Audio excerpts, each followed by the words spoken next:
taking a deep breath in. And once again, we return to this delicious moment, breathing in peace and exhaling love. Welcoming all of our YouTubers that will be watching this video later on. Thank you, thank you, thank you. And so we were just listening to 50 Ways to Die, 50 Ways to Say Goodbye by Train, because it's a very funny song. And for those of you watching at home, I definitely recommend watching the YouTube music video of it beforehand. It is hilarious. It is so hilarious.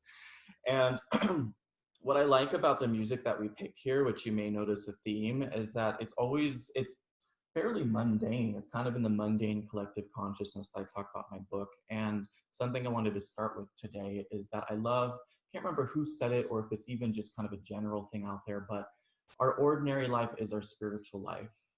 I really try to teach and live my life based off of that. I don't try to, I do live my life based off of that mentality, that our ordinary life is our spiritual life and there's no separation between the two. And anytime that we believe that there's a separation between the two, guess what? You're powerful creators, so you do create that separation, and it seems very, very, very, very, very real when we believe in that distinction between the two realities. But what we like to cultivate here is that there really is no division. And when you lead your life based off of that, what ends up happening is that you really start to treat every experience as sacred. You start to treat every experience with appreciation and gratitude, even the ones that may not be what you prefer.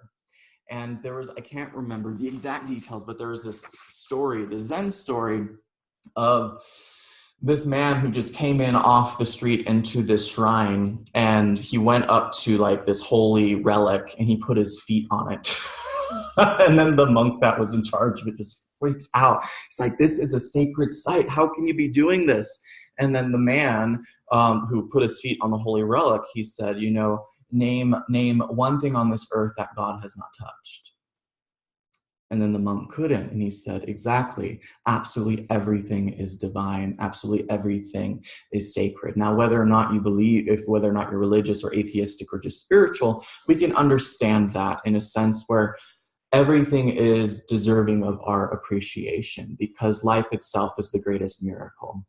And so there's often a lot of like stories in every form of religion and spiritual path of like these giant miracles and these superhuman feats of supernatural things that exist. But one of my favorite teachers, which is Thich Nhat Hanh, and much more the pragmatic approach to Eastern philosophy, is that really the greatest miracle is not like walking on water or turning water to wine or things like that, or even just being able to levitate and to have these psychic experiences. The greatest miracle is just life itself.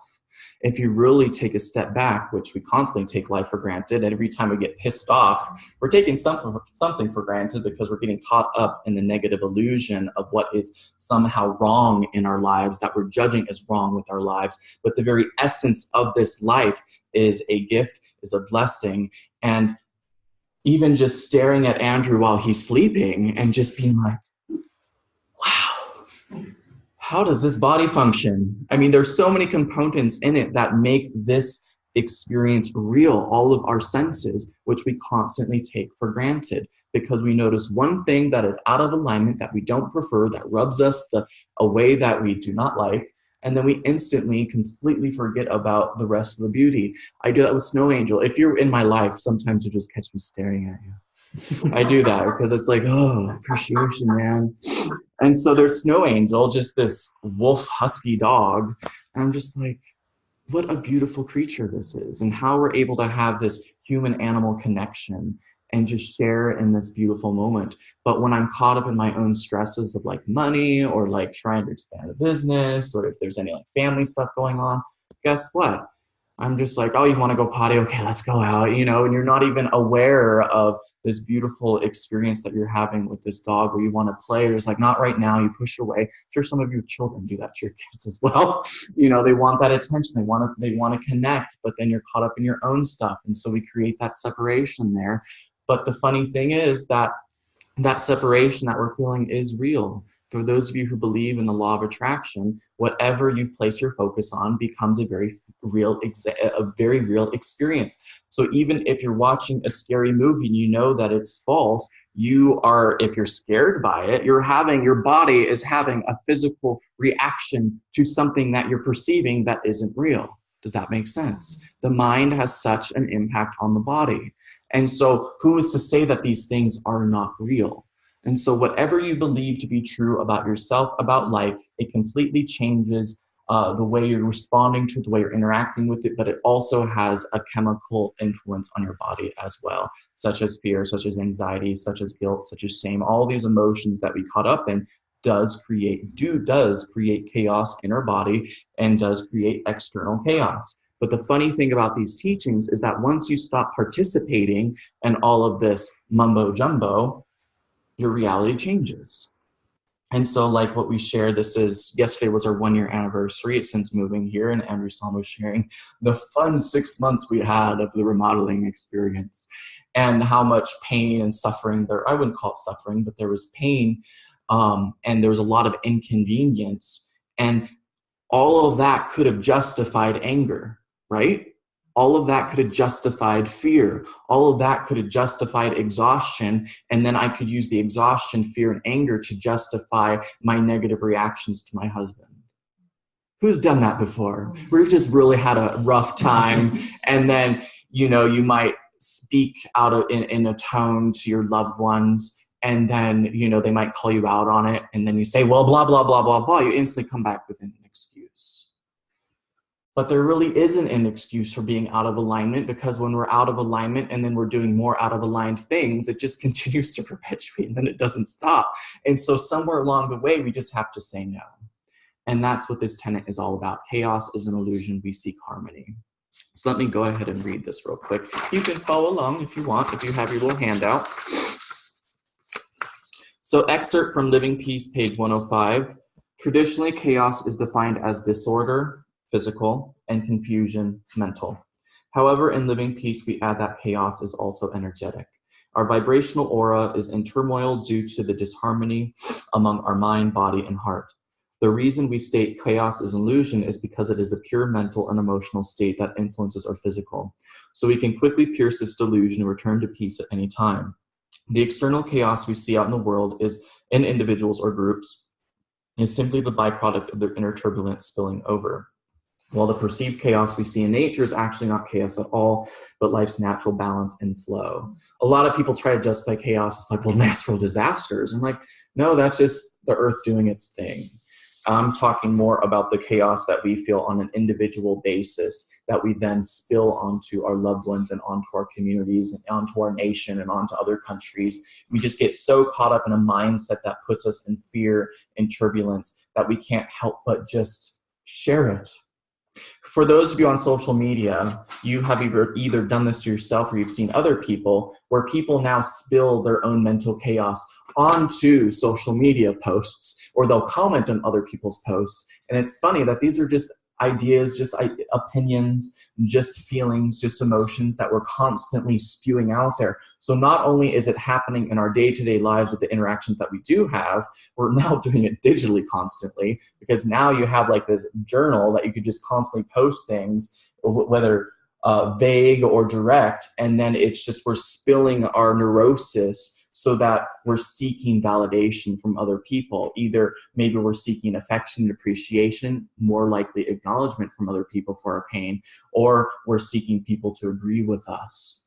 And so what's fascinating is that we're just constantly running around sharing our ideas and opinions with anyone who's willing to listen. Who's ever had just someone randomly come up to you and start talking to you and they just start spilling their life story onto you?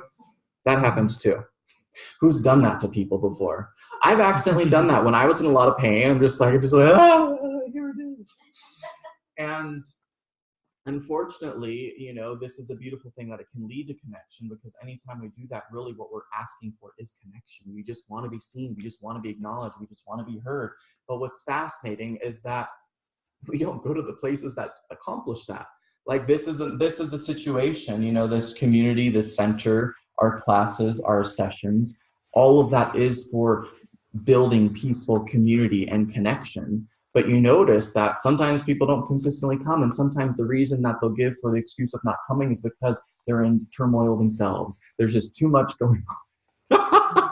So then that desire for connection, that desire for peace actually gets turned into chaotic energies that they then spill onto the people around them. Who's done that before? I've even, as a therapist, as a life coach, that's happened where people just say, my life is just too crazy right now. I really can't sit down for some coaching. And so I might not see him for 3 months. But the funny thing is, if they actually kept going with the coaching, then that time period of 3 months would decrease to 2 to 4 weeks, and then they'd be smooth sailing from there. But you see how we justify things in our mind that lead to separation. Chaos can also be defined as justifying our separation. Justifying our separation in a way that we're not taking care of the wound on our hand. Because think about it. Who's ever been hurt before emotionally, and then you don't deal with it? You just isolate yourself. You just separate yourself. You swear off all men or women for a short while or a long while. That happens too. But when you have a cut on your hand and you need someone to sew it up and it's gushing blood, do you just say, oh, let me just close my fist, and then it's fine. There are just little squirts coming out. It's fine. And then you just go wrap it up to where you don't see the blood, but after a while it starts to seep through, and then you wrap it up some more, and then you just keep wrapping it. And then it becomes this huge barrier, this armor that you can just wave around and then just ward off people, and you just keep wrapping it. But what's fascinating is that if we actually did the harder thing, which was just to go out and say, hey, I'm fucked up, I need some help. Someone that's knowledgeable in this stuff can come along and say, okay, I'm going to clean it for you. I'm going to sew it up for you. But now let me teach you. Now let's build connection. Let me teach you how to make sure that this cut doesn't happen again. Unfortunately, as humans, we tend to do the latter, don't we? Or the previous, or whichever, how that's said. We did the armor. The neurotic armor. And so I would say that is one of the most number one things that has led to our success, early on in life, because we're still some fresh chicken nuggets here. We're reminded of that quite often by people. And it's because I personally was neurotic from the time I was born to make sure that all connection was authentic as possible. And that if I had pain, I would go and seek help for it immediately. I've never been someone that would just kind of push it to the side. And I realized that later on in life that that's normally not what people do. They want to push it to the side because it's uncomfortable. But fortunately, my OCD came in handy, and my OCD was making sure that all my relationships were like, all the communication was clear at all times. And so, pretty cool stuff. Let's take a breath. So spilling our delusions onto the world, So what I love to do is teach people how to see the world exactly for what it is. Because anytime you're in delusion, you're actually not seeing the world as it is. Because you can be in super optimistic delusion, and you can also be in super pessimistic delusion. Most people are in the more cynical version of the delusion, to where they just see all the pain on the planet, and then we get frustrated and upset by it and emotional by it, right? And we just say, oh my God, it's effed up. We're going to hell in a handbasket, so to speak. But then there's other people who are incredible idealists, and then they just see, they're so caught up in the hope of it, and then they believe that humanity is going to get through anything. But at the same time, they may not actually be making life choices that's actually helping the planet. And so we're caught up in the idealism, which can also be a detachment from the pain of the world. And then we're caught up in the major pessimism and cynicalness of it. But the middle is actually just seeing both and realizing that there's a lot of pain and there's a lot of beauty, and being able to hold space for that polarity at all times, the pain and the beauty all at once, and not getting lost in major idealism, not getting lost in major cynicism, and being able to realize that because I see both angles, I realize that there's never reason good enough to act out of alignment with peace. A lot of people think I teach this and I'm such an idealist. But the truth is, I'm more of a pragmaticist. I'm just pragmatic, whatever that word is. I'm pragmatic because in my field of work, when you're a life coach and when people come to you with addiction and abuse and all sorts of abuse, all sorts of addiction, suicidal tendencies, teenagers that are harming themselves, more than most, you see the bullshit that is going on behind the scenes that is leading to so much suffering. So you can't just be super idealistic after that when you're seeing all these people that seem to be having normal lives and they've suffered so much abuse. That is there.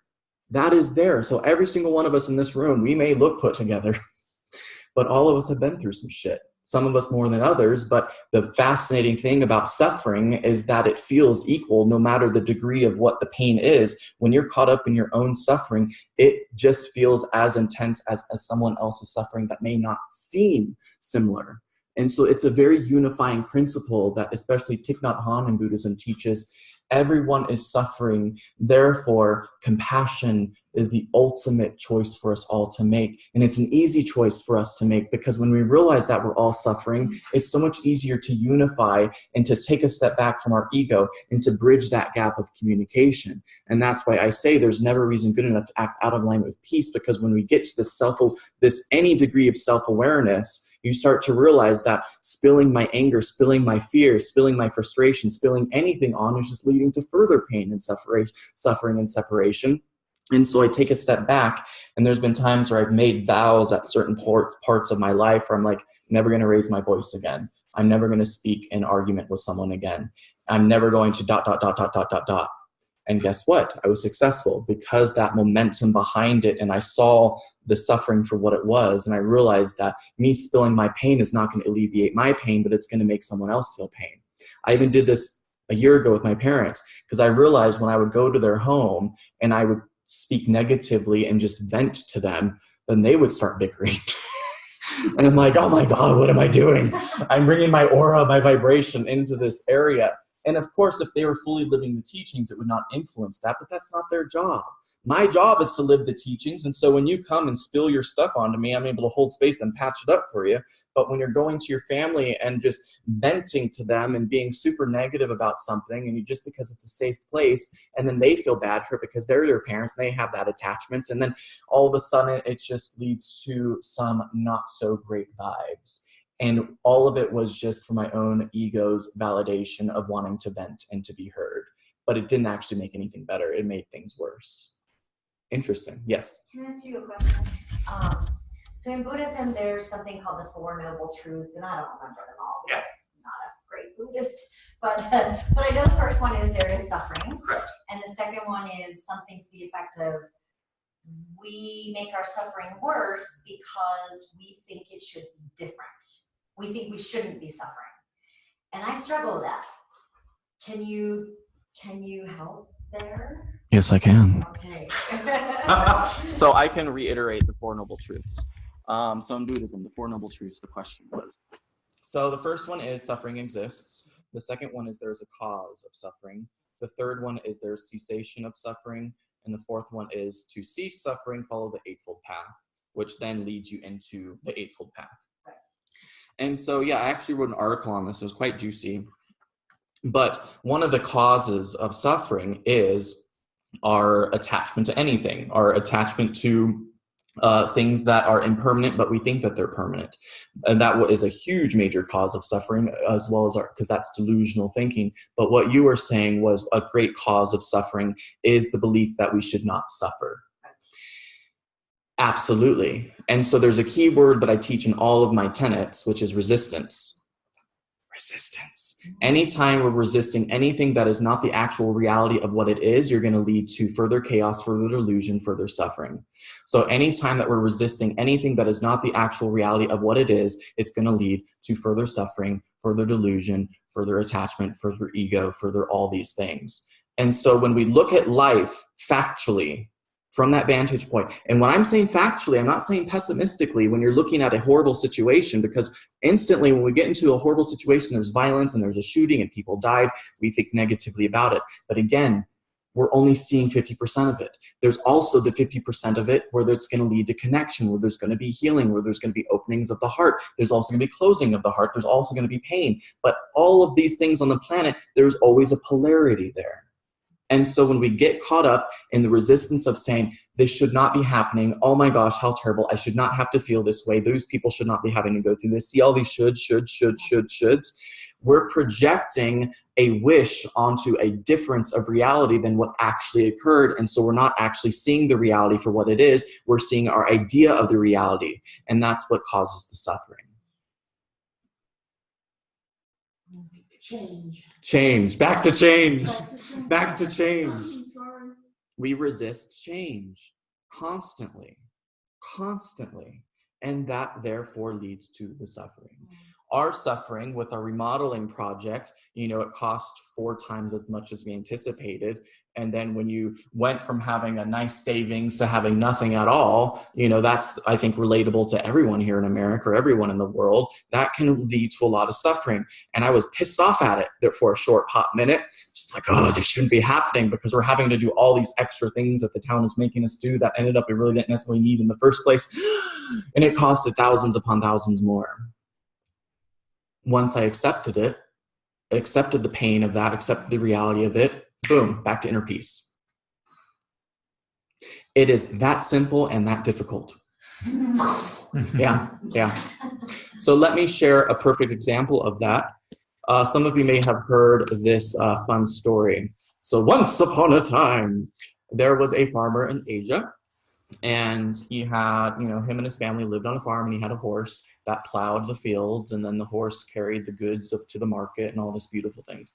Well, one day the horse got loose and ran off into the forest. So all the neighbors came and it was like, oh, you poor person, you lost your livelihood because without the horse, you can't plow the field, and without the horse, you can't carry the goods to market because it's a long trek and all these things. And then the man just said, maybe yes, maybe no. You know, he's saying maybe yes, maybe no, to be unfortunate. Well, a week later, the horse came back with 3 more horses. So he found some wild horses, and they all came back to with them. And now the guy had 4 horses. And so the neighbors all came, and it was like, oh my gosh, you're so blessed. You're blessed by the gods. And then, of course, you know, the man said, maybe yes, maybe no. Well, a month later, his son was still breaking in, you know, some of the horses, the last one, and got bucked off, broke his arm. And so that was his main help. His main, you know, farmhand was his son. And lo and behold, the neighbors came like, oh, you poor creature. You know, your son got his broken arm. He may be lame for the rest of his life, you know, especially at that time. You know, the bending doesn't necessarily work as well as it does today. And so there's just all this grief. And the man said, maybe yes, maybe no. Well, a month after that, a war broke out. And all the able men and women, or mainly the men at the time, were all rallied up, all the young boys, and were shipped off. And they left the son behind because he couldn't fight. And of course, the neighbors were like, how blessed are you? And then maybe yes, maybe no. But you see the point of the story, yes? And so instantly, whenever we see negative things happen, we attach the negativity of it. And by our attachment to the negativity of it, it leads to negative emotions within us. And in those negative emotions within us, it leads to separation. And within that separation, and it changes the way that we respond and react to the world, chaos ensues. But when we just naturally accept the negative things that happen and the positive things that happen, and we don't attach reward or punishment system to it, thinking that, oh, the universe or God is rewarding me, or all the universe or God is punishing me, or all the world is punishing me. It doesn't matter what your beliefs are. The message is the same. You see how we get caught up in the foolishness of this, where we think we know what's going on at all times. So in Dunisha and living peace, especially as these modern monks, we take a step back from that and we just suspend all of our beliefs about the rights, the wrongs, the good, the bads, the negative, the positive, and we literally just respond to life as it is with whatever is presented in front of us. So for example, there's been times in the past where, like, you know, you'd have friends that you're like, are they mad at me? Who's had that happen? Like a family member or friend, you're just like, are they mad at me? Like you get caught up, like something changed. And you're just like, you don't know what's going on. You make it about you and all these things. Sometimes it's about you. Sometimes it's not about you. In the past, I would be like, because I'm OCD like that, I'm like, what's going on? And I'll try and fix the situation based off of my background in psychology. I'm like, we don't need to be in disharmony. So I would try to unify it. Now, my rule of thumb, I was spending too much time on that. And what's funny is by spending more time on it, I was like activating the law of attraction would just keep happening more and more and more and more and more and more. Now, I don't give a shit.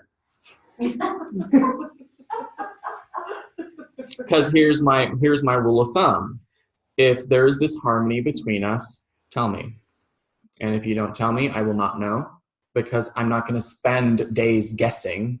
So if there's disharmony between us, you can let me know, and then we can come to unity. But I cannot, neither can any of you, constantly be living in someone else's head trying to analyze and figure it out, because you're just going to drive yourself insane, because you're never going to have all the facts living that way. And you just let that go. So if there's disharmony, they can come to you and tell you what the problem is. If you feel ongoing disharmony, you can also ask them. But out of those two options, don't get yourself in a tizzy with chaotic thinking. You just let it go. Those are your two options. Ask them, they talk to you. Anything else, you let it go, because you cannot control life. You cannot control the way people perceive things. You just have to allow, accept, release, allow, accept, release. But we don't like that. We'd like things to be the way that we want them to be. And in that, it causes suffering, it causes friction, it causes us to get into arguments and debates and all these fun things, rather than just taking care of our yard, taking care of our household, taking care of our family, taking care of our community. Make sense? Deep breath. One more quote to read. Chaos is an illusion. We seek harmony. Or rather, we cultivate the ability to see harmony where the common eye cannot.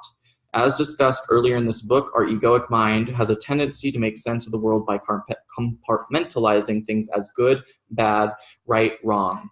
Often this dualism is what creates or magnifies inner and outer chaos. For example, when our fight or flight mode is activated due to fear, it becomes far too easy to react in blind haste rather than respond with mindful grace. Whenever we are not self-contained and self-composed, we ultimately add further pain to the world by throwing our words around, spilling our fear, anger, any number of separating vibrations onto all of those around us. So I want to conclude just with this little bit of a teaching where there's this natural polarized pendulum swing. You know this with your emotions. Sometimes you have great days, sometimes you don't, and sometimes it's not based on any external factor. It's just this natural equilibrium of our emotional waters within us, like the tides, like the moon, like the setting, and like the rising and setting of the sign. There's just this natural pendulum swing, right? Well, when it's a backwards momentum and you're feeling that negative vibe, maybe you wake up feeling depressed a certain day, and then you freak out and you say, what's wrong? And you turn over every freaking rock looking for the problem. And then you like look at your spouse and you say, it's them. They said this to me 3 days ago. Or you're analyzing, maybe they're the one having the day off, you know, the funky day, the funky chicken day. And then you're just like, and it triggers you. What's beautiful is that there is this natural pendulum swing, but when we just accept it for what it is, and you don't spend all that energy turning over rocks, you just literally go back to your yard work, go back to your housework, go back to your doing your job well. And rather than getting caught up and thinking that there's just these things you have to analyze to death, you're going to have a lot more energy. And by the next day comes around, the thing is often resolved. This is how I healed myself of depression.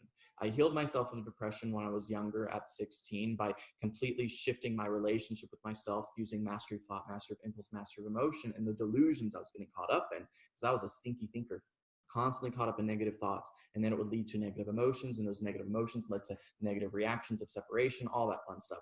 Now, the influence is still there. Every now and then, every blue moon, I will wake up feeling depressed, no reason. In the past, I would try to fix it, and it would lead to further pain because I would get into it with people and I would create problems where there weren't any problems. Now I just say, Andrew, I'm having a weird day. It's going to pass. And guess what? That pure acceptance of that mood, it transforms very quickly versus trying to solve a problem that's not a problem. Does that make sense? And so that's the momentum, the pendulum swing, and the momentum that we build, that when we react negatively towards someone or something, we just pull that pendulum all the way back, and it's going to swing, and then it's going to swing back and hit you. And that's what we call karma. Karma in action, the law of attraction in action. I am not an advocate, because I can't prove it, and it actually doesn't really make sense to me, that karma is a whole punishment of things that we did in a past life. Not really into that.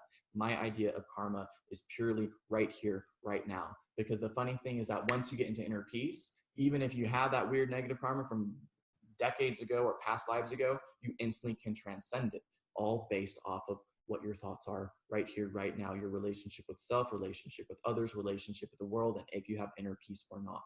It's not a punishment or reward system where you have to live out a certain amount of time.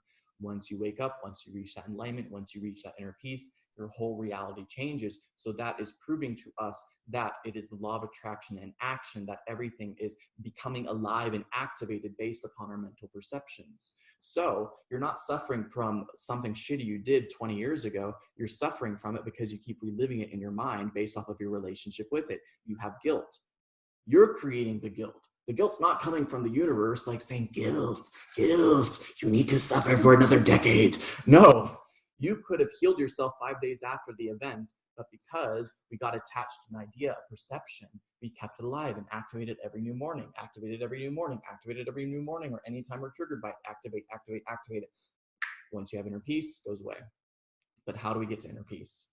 You do the fucking work, right? We show up even when it hurts, we communicate even when it's uncomfortable, and we start to evaporate the delusions of our mind. We start to rechanneling those negative emotions, understanding the root cause of these negative emotions, because when you understand the root cause of the negative emotions, what then happens, they're not so negative anymore, and they're just information that helps you realign your focus, much like how we do. Yeah. And you could join the student program or one-on-one or any number of things out there that people are offering similar, because we're not the only center like this. I'm not the only life coach like this. I'm not the only Zen teacher like this. I'm not the only author like this. As long as you have some practice that can keep you mindful and aware, that's what it's about. Deep breath. One more breath. So long story short,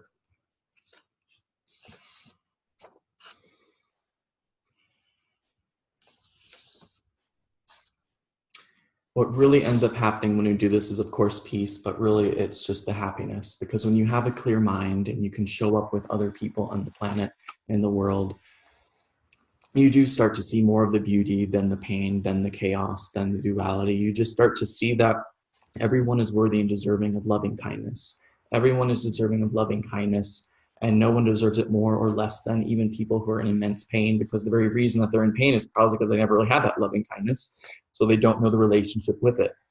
The apple doesn't fall far from the tree. So if we come from turbulence, often we're going to have a bit of that neurosis in it because it's conditioned into our way of handling stress. And so when you show people a new way on how to love and how to connect with peace, and you're a living embodiment example of that, it changes things in their mind. But when you react negatively to someone else's negative reaction towards you, then you're just reinforcing their reality of separation. It just proves them right that the world's fucked up. But when you are embodying peace and then people respond negatively to you and you completely respond in a way that they've never even seen before, it takes them back. And that's why we cultivate this community based on the principles of inner peace, based on the principles of living joy, living peace, living joy, living wisdom. There's no separation between our ordinary life and our spiritual life, because literally every physical thing that we're doing and every interaction that we're having with people is a moment for connection. And if connection is not divinity, then I don't know what the fuck is. Because it's when we're in those heart-to-heart connections with individuals that you can really feel that essence. Whether you're an atheist, religious, or spiritual, there's something there that we've all felt before, yes? And maybe we haven't, because we have been surrounded by pain our entire lives. But that's why we want to embody it. And not just talk about these ideas on the planet that are suffering, but live it and breathe it in everything that we do. Very good. Let's take a breath. And thank you. So thank you all. For those of you who are watching at home, links are down below if you want to learn more about our community, if you want to donate anything, if you want to become a Patreon member, or even just work one-on-one together. And definitely give a likes up. Give a thumbs up. That's what it was. Give a thumbs up or subscribe, and feel free to leave a comment with what you enjoyed from this video or any questions that you have that potentially I can answer in future videos. Deep breath. Thank you.